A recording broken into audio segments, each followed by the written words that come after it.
22편, 23편은 우리가 우리의 능력이 또 연약할 때 또 아픔을 당한 사람들에게 그리고 아픈 사람들에게 치료를 주고 또 불안에 떨고 있는 사람에게 평안을 주며 또 절망 속에 있는 사람에게는 소망을 던져주는 생명의 그러한 창가인 것입니다.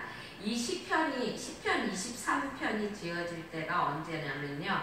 다윗에게는 아들이 여러 명 있었어요. 그렇죠? 그런데 그 중에 압살롬이라는 셋째 아들이 있었습니다. 그 압살롬이라는 아들은 너무나 생긴 것도 완벽하게 생기고 그리고 또 정말 머리에서부터 발끝까지 어느 것 하나 정말로 이렇게 흠잡을 것이 없을 정도로 잘생겼고요. 그리고 또 거기에다가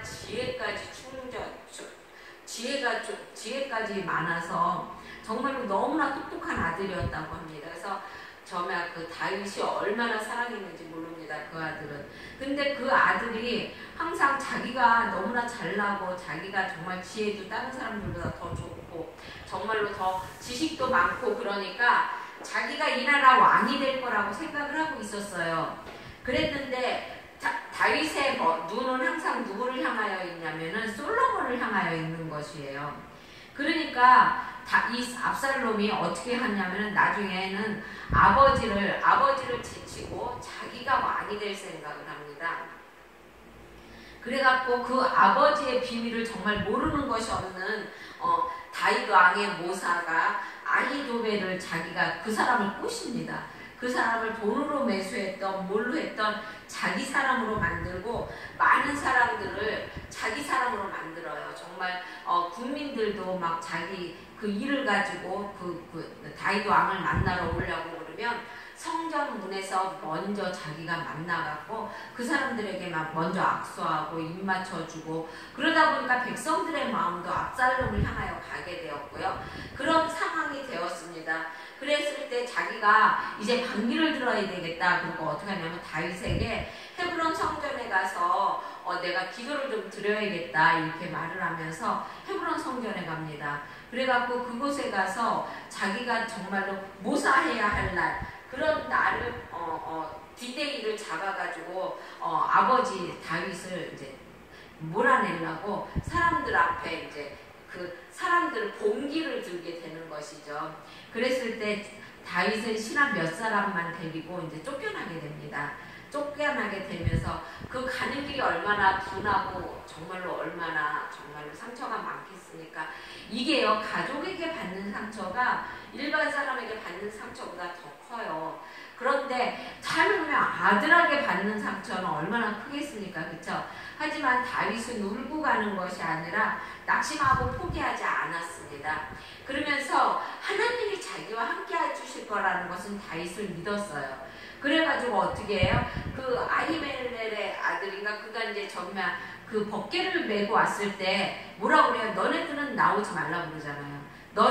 너네들은 오지 말고 성전에 가 있어라 그렇게 말을 하잖아요. 왜냐하면 하나님이 언젠가 자기를 도와서 자기를 다시 다윗 성으로 들어오게 할 거라는 것을 알고 있었어요. 다윗은. 그래가지고 하나님이 보나마나 너희에게 책임을 줄 거라는 거 생각을 하고 있었던 것이죠. 그래가지고 그 제사장은 도로 성전으로 가게 하잖아요. 그렇죠? 그래갖고 나중에 다시 성전으로 들어오는 그런 일이 일어나게 되잖아요. 근데 이 시는 다윗이 그렇게 압살롬이 반기를 들었을 때 쫓겨가고 있으면서 지은 시라는 것입니다. 거기에 보면 1절에 여호와는 내게 목자시니 내가 부족함이 없으리로다 라고 말하고 있어요. 지금 다윗은요 아들이 반역을 일으켜서 모든 것을 두고 간신히 신하 몇 명과 몸만 피해서 달아나는 그런 다급함 가운데에서도 그는 여호와가 나의 목자라는 느긋한 여유 있는 신앙을 가질 수가 있다는 것입니다. 하나님께서는요 그런 신앙을 가진 사람을 내 마음에 합한 자라고 말씀을 하세요. 우리는 다급할수록 어떻게 해요? 사람은 다급해지면요 여호와를 찾기보다는요 내 주변을 먼저 보게 돼요. 그렇죠? 나를 일으켜 세워줄 사람이 누구지? 그리고 또 내가 지금 이곳에 데리고 올 수 있는 사람이 누구지? 이거를 먼저 본다는 것입니다. 우리는요, 그러니까 눈앞에 있는 것을 보지 말고 우리는 멀리 볼 수 있어야 한다는 것입니다. 시편 23편의 첫 절에서 소망의 찬란한 새 아침을 바라볼 수가 있다는 것이죠.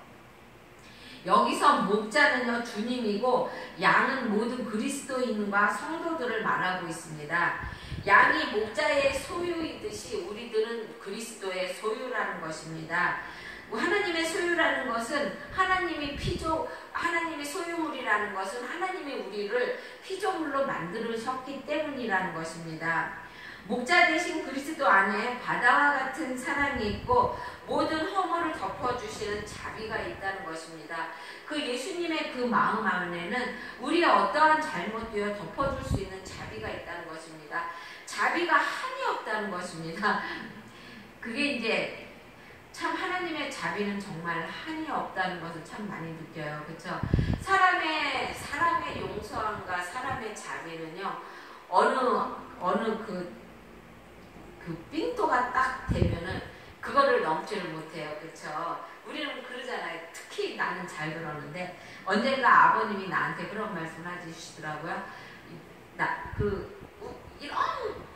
이렇게 올라올 때 그거를 참으라고 그러시더라고요.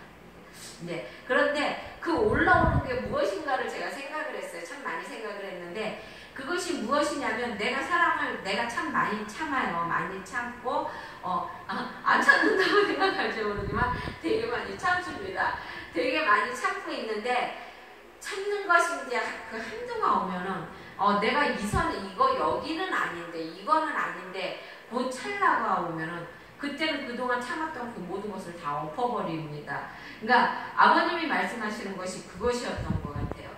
그렇게 되면은 이제 내가 참는 것을 다 참다가 삔또가 올라서 이제 내가 무엇인가를 딱 엎어버리게 되면 그러면은 다 엎어지는 것 같습니다. 그러니까는 여태까지 그러니까는 아버님이 나의 사람들은 나의 영적인 것 안에 있었던 것들이 내가 한번 그렇게 함으로써 확 엎어지는 그러한 것을 이제 제가 느끼거든요. 근데 이제 사람들은 다 마찬가지예요. 근데 하나님은 그게 없다는 것입니다. 하나님은 사랑이 한이 없어서 자비가 한이 없어서 그 나처럼 삔또가 딱 넘치는 그게 없다는 것입니다. 하나님은요, 아무리 우리가 하나님을 건드리고, 하나님을 우리가 아무리 그래도, 하나님은 그 자비가, 그 긍휼하심이 정말 한이 없다는 것입니다. 그리고 또 우리의 허물을 한없이 덮어주신다는 것입니다. 다윗은 원래 베들레헴 언덕에서 양을 치는 그런 목동이었어요. 그래서 양과 목동의 관계를 너무나 잘 알고 있다는 것입니다.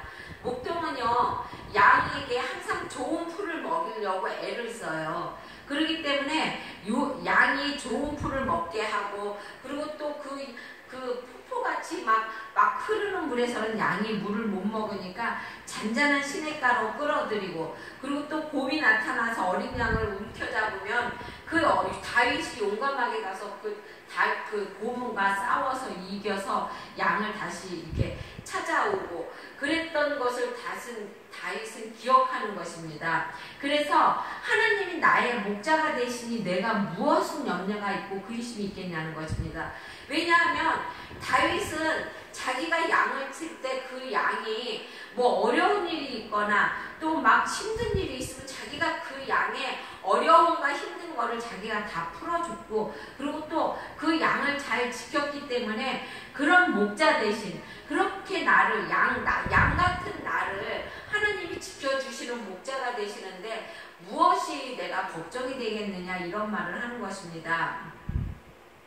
여러분, 목자 되신 여호와께서 하나님은요, 다 알아서 모든 것이 협력하여 선을 이루게 해주신다는 것입니다. 다윗은 이런 신앙을 갖고 있었다는 것입니다. 그러면 양의 몇 가지를 우리 한번 이 시간 생각해 보겠는데요. 양은 우선 약하다는 것입니다. 양은요 멀리 그릿이에요. 그릿이. 그래서 멀리 못 봐갖고요. 양은요 자기 앞에 있는 친구의 꼬랑지를 보고 따라간다고 합니다.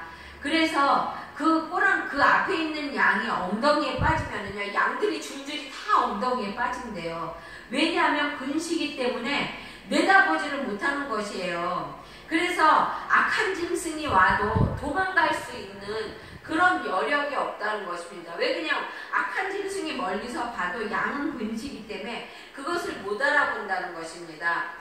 이것은 정말 우리와 같다는 것이죠. 우리가 사람이 아무리 지식과 기술이 그리고 지혜가 많다 해도 첨단 기술을 이루고 또 산을 뚫고 고속도로를 내고 그래도 인간은 약하다는 것입니다. 죄를 못 이겨요. 인간은. 그렇죠? 너무 약해서. 그리고 또 자기 자신을 못 이긴다는 것입니다. 감기 몸살만 걸려도 어떻습니까, 여러분? 저 며칠 전에 정말 너무 아팠는데, 그러니까 제가 우리 전도사님이 막 보양식 먹으라고 날고 그러면 전 그거 잘 신뢰를 안 해서 뭐 안 먹었는데 이번에 그거 먹고 나니까 몸이 너무 좋아진 거예요. 이번에 그러니까 제가 꼬박꼬박 먹잖아요. 사람은요 자기 몸도 어떻게 못하는 거예요. 그리고 또 양은 지혜롭지 못하다는 것입니다. 어리석은 동물이라는 것이죠. 개나 고양이는요 멀리 갔다가도 집을 찾아와요. 특히 개는요 정말로 부산에서 두고 온 개가요 서울까지 쫓아온다고 하지 않습니까?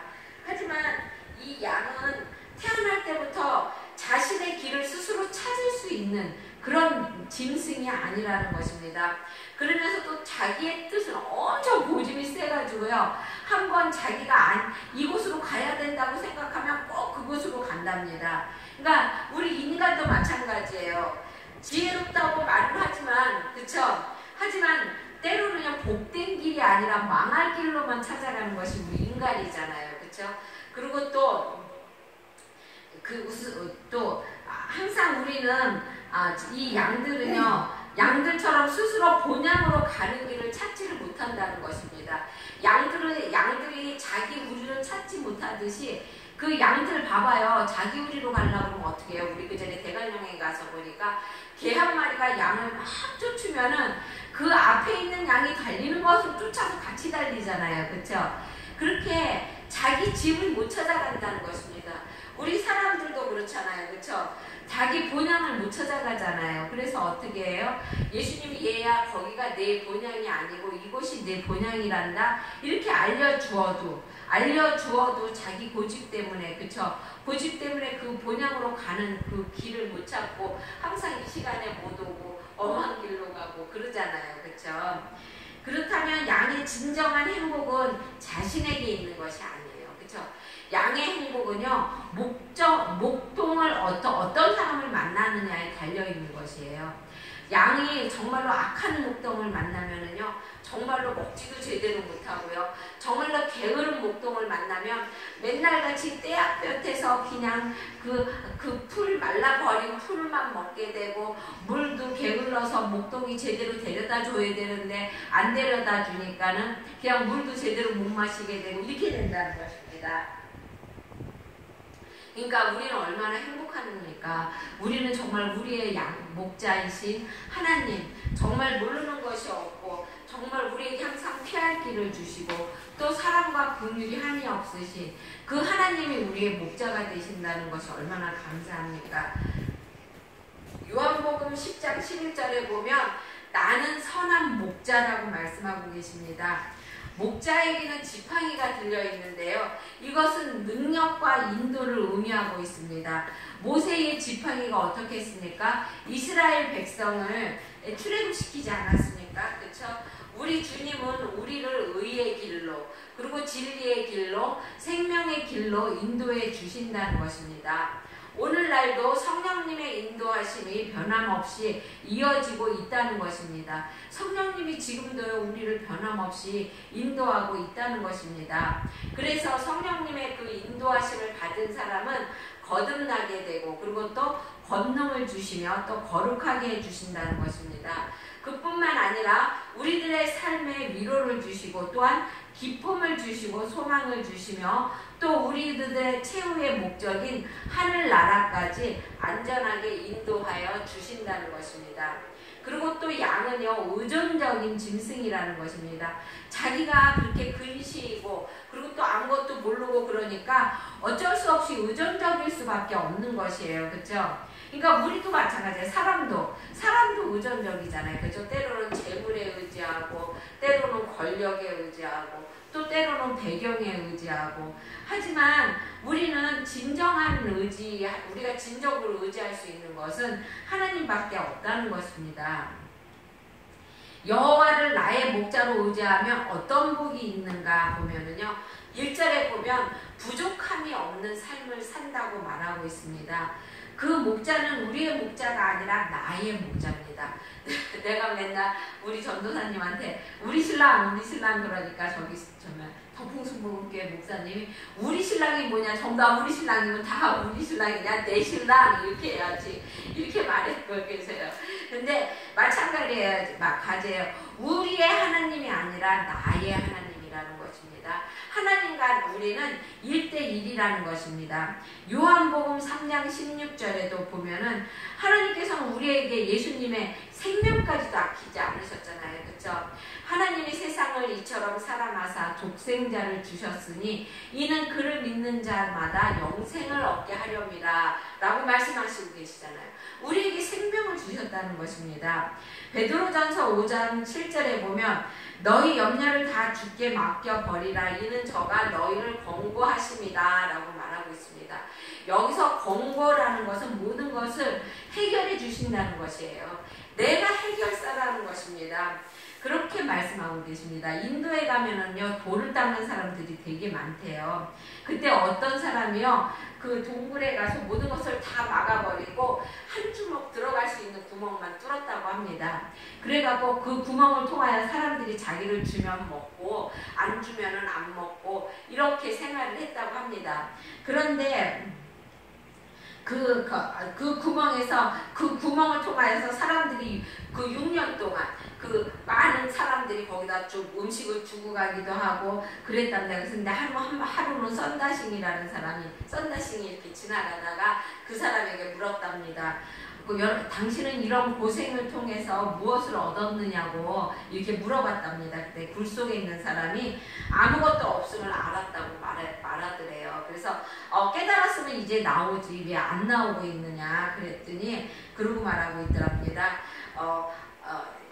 이미 보낸 그 고행의 시간이 너무 아까워서 나올 수가 없다고 이렇게 말을 하고 있습니다. 진정한 하나님을 발견하지 못한 사람은요, 이렇게 어리석음에 빠진다는 것입니다. 그 안에서 고생한 것이 아까워서 더 이상 거기 못 나온다고 이런 어리석음이 어디 있습니까?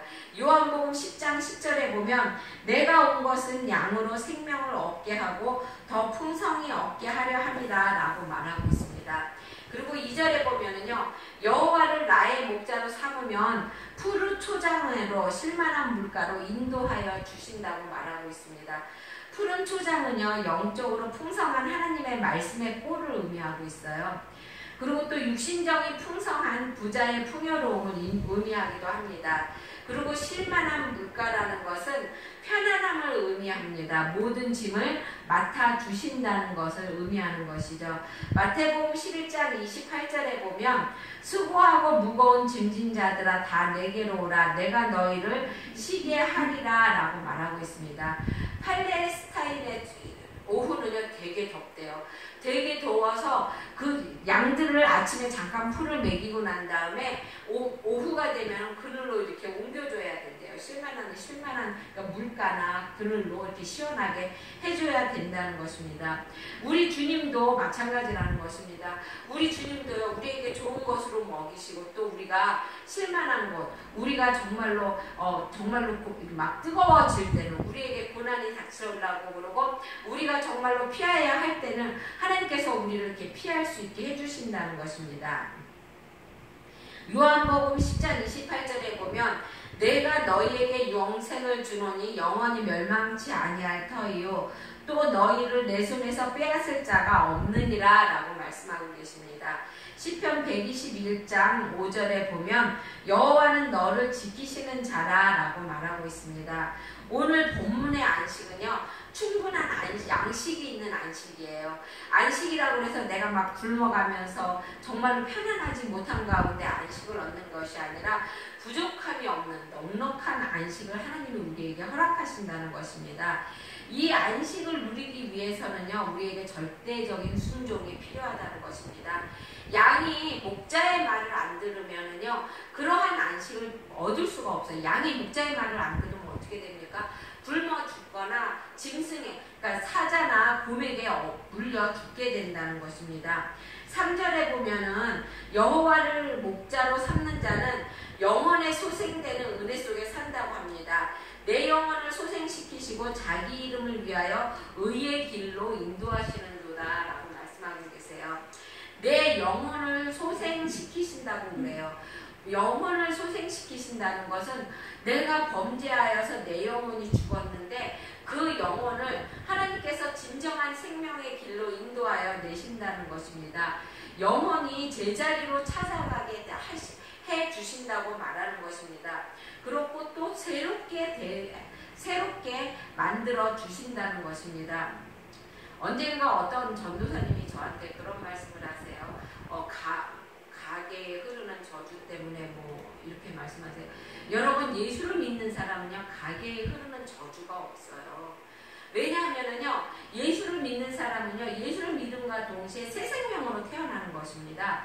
가게로부터 흘러나오는 저주를 끊는다는 것입니다. 그렇기 때문에 가게로부터 흘러나오는 저주 때문에 내가 이렇게 고난을 받아, 이거는 아니라는 것이죠.